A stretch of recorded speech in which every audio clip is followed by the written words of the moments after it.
some dimensions of what an alternative address would look like, what the India Gathbandhan would probably focus on, and where we would lay emphasis.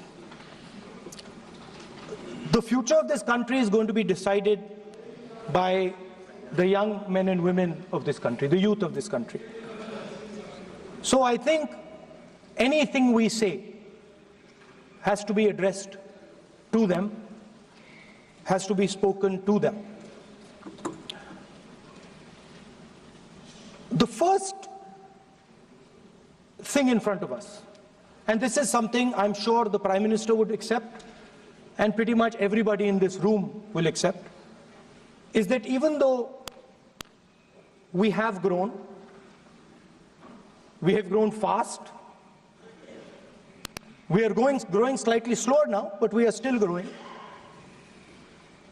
A universal problem that we have faced is that we have not been able to tackle the problem of unemployment. No, neither the UPA government nor today's NDA government has given a clear-cut answer to the youth of India about employment. I don't think anybody in this room will disagree with me. I'll give a little statistic for the Prime Minister. The Prime Minister, something I would agree with directionally. The Prime Minister proposed the Make in India program. I think a good idea. We saw the statues, we saw the functions, we saw the so-called investment, and the result is right in front of me. Manufacturing fell from 15.3% of GDP in 2014 to 12.6% of GDP today. That is the lowest share of manufacturing in 60 years. I'm not even blaming the Prime Minister, because I think it would not be fair to say he didn't try. I could say that the Prime Minister tried, and I think conceptually Make in India was a good idea, but it's pretty clear that he failed, because manufacturing went from 15.3% of GDP to 12.6%. So the first question that any alternative vision would answer to the youngsters of our country is, okay, what and how are we going to solve this problem of employment? Any country basically organizes two things. You can organize consumption, and then you can organize production. Modern way of saying organizing consumption is services. Modern way of saying organizing production is manufacturing. But there is more to production than simply manufacturing. For example, agriculture also is about production. Now, pretty much every government since 1990 has done a decent job on consumption, on organizing consumption. Which are the companies that organize consumption? Uber organizes consumption. Reliance organizes consumption. Adani organizes consumption. But we have, as a country, failed in organizing production. We have excellent companies that try to organize production. They are the Mahindras of this world. They are the Bajajs of this world. Part of Tata's organizes production, but the record of the country in organizing production is dismal. And essentially what we have done is we have handed over the organization of production to the Chinese. So this mobile phone, even though we are saying we make this mobile phone in India, that is not a fact. This phone is not made in India. This phone is assembled in India. All the components of this phone are made in China. The network that has produced this phone is made in China, is owned by China. So every time We use a phone. Every time we wear a Chinese shirt, a Bangladeshi shirt, every time we wear a pair of Chinese sneakers, we are paying a tax to China. Because some Chinese youngster is earning a salary to make or to produce that product. So, the first message I would give in a presidential address would be that India has to focus completely on production. Because if we do not focus on production and we continue to focus only on consumption, we will find that we will run huge deficits, we will increase inequality, and eventually we will run into a serious problem. Social problem because of unemployment, which we are already facing. If you look at the numbers of the amount of people who are in jail, if you look at the numbers that are spent on internal security, if you look at the numbers spent on our police forces, they're all spiraling. They're all rising. And everybody understands that social tension is on the rise in India. So now the next question comes, okay, so where is this employment going to come from? What is India going to produce? And for that, I'd like to tell all the youngsters of this country that there is a revolution taking place, an exciting revolution. The world is transforming completely.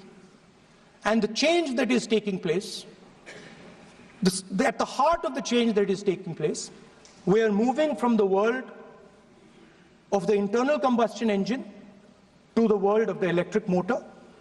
We are moving from petrol to batteries. We are moving wind, solar, potentially nuclear energy. So our entire way of moving is changing. And this is going to change every single thing. It is going to change warfare. It is going to change medical treatment. It is going to change education. It is going to change how we eat. It is going to change every single thing. Now, the last time there was a revolution called the computer revolution, the government of India had a clear focus. We looked at that revolution. It was the Congress government. We looked at the revolution and we decided clearly that we are going to focus on the development of software. And we rode the wave of that revolution. And today you can see the result. I remember people laughing. I remember people laughing when the computer was being talked about. You mentioned Mr. Vajpayee. I respect Mr. Vajpayee, but Mr. Vajpayee gave a speech saying that computers are of no consequence to India. So, what is important when there is a revolution? What is important is that you understand what are the drivers of that revolution and where exactly do you need to focus, where exactly do you need to sit in that revolution. I said that this revolution is going to change everything. And I want the youngsters in this country to think about it. There is a war going on in Ukraine. The war in Ukraine is actually a war between the internal combustion engine and the motor, the electric motor. The electric motor is inside the drone, the engine is inside the tank. And if you look at what is going on in Ukraine, the tanks are dying by the thousands. And small little drones with electric motors, small batteries, not much bigger than that, are destroying the entire tank artillery infrastructure of both Ukraine and Russia. So the drone is the electric motor. The drone is the battery. The drone also needs to see. So the drone is a camera. In the same way, electric cars, the electric car is a motor. The electric car is batteries. The electric car is cameras. Robots are exactly the same thing. Robots are electric motors, multiple electric motors with cameras, with batteries. And this is what the revolution is going to look like. So there are basically 4 technologies that are driving this entire change in mobility. Electric motors, batteries, optics, and then on top of that, you can apply AI. Now people, I want to tell the youngsters of this country, people talk about AI. But it's important to understand that AI on its own is absolutely meaningless, because AI operates on top of data. Without data, AI means nothing. And if we look at data today, there is one thing which is very clear. Every single piece of data that comes out of the production system in the world, the data that was used to make this phone, the data that is used to make electric cars, the data that is used to make basically all electronics on the planet today is owned by China. And the consumption data is owned by the United States. In China, the consumption data is owned by China, but in India, companies like Google, companies like Facebook, companies like Instagram, X, they own our consumption data. So if India wants to talk about AI, it has to first answer the question, what data is going to power that AI? And the answer today is India does not have that data. Neither does India have production data, neither does India have consumption data. We have handed our consumption data to the big American companies, and the production data we don't have anyway. So what would that vision look like? The first thing, we would start getting youngsters excited about this revolution. We would start to introduce the idea of a completely new way of moving, a complete revolution in how things move. We would start teaching our children in schools about batteries, about electric motors, about how these things combine, about how drones, robots, electric cars are structured, how they will work together. And most important, we have to start building a production network so that we can get access to production data. Now, what would we focus on? We would not give you a laundry list. China has at least a 10-year lead on India in this space. China has been working on batteries, robots, motors, optics for the last 10 years, and we are behind. So what would our president's address say to the youngsters?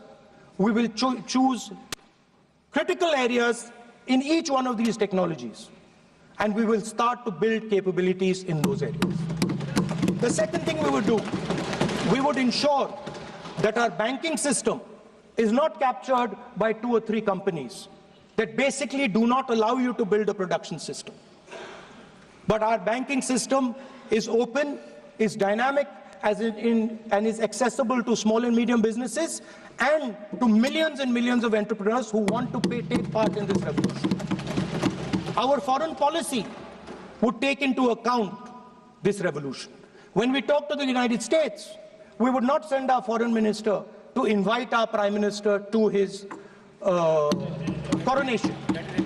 We would not send him 3 or 4 times, please invite our prime minister. Because if we had a production system and if we were working on these technologies, the American president would come here and invite the prime minister. So it is important to understand where Please.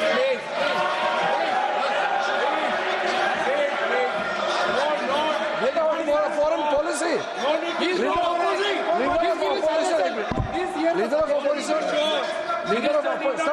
Leader of opposition cannot make such serious, unsubstantiated statement. This is related to the relation between 2 countries. And he is making an unverified statement about invitation of the Prime Minister of our country. It's matter of our dignity. How can you make such kind of statement? He is leader of opposition, sir. He should be responsible in making such statement. LOP is giving us very positive suggestions. Why they are worried, sir? For the country, he is giving. Leader of opposition has the information from any official source. He must inform the House. If leader of opposition has the information, please inform the House. Okay. Who has told you that foreign minister was visited for the purpose which you had mentioned? You must specify it. So, I'm sorry that disturbed you, that question. I apologize for disturbing your peace of mind. Okay. It's okay. apologized. I've apologized. I've apologized for disturbing your peace of mind. I'm sorry. Apologize for lying to the house. ऐसा नहीं होता है. थोड़ा serious होना चाहिए leader of opposition को. देश का विषय है. देश के मामले में तो एक हो. देश के मामले में तो एक वॉइस से बोलना चाहिए. ये गलत बात है. जनता का विषय ठीक नहीं है. लीडर ऑफ अपोजिशन को इस तरह का बयानबाजी नहीं करना चाहिए. ये गंभीर विषय पर चर्चा चल रही है. देश का गौरव विषय है.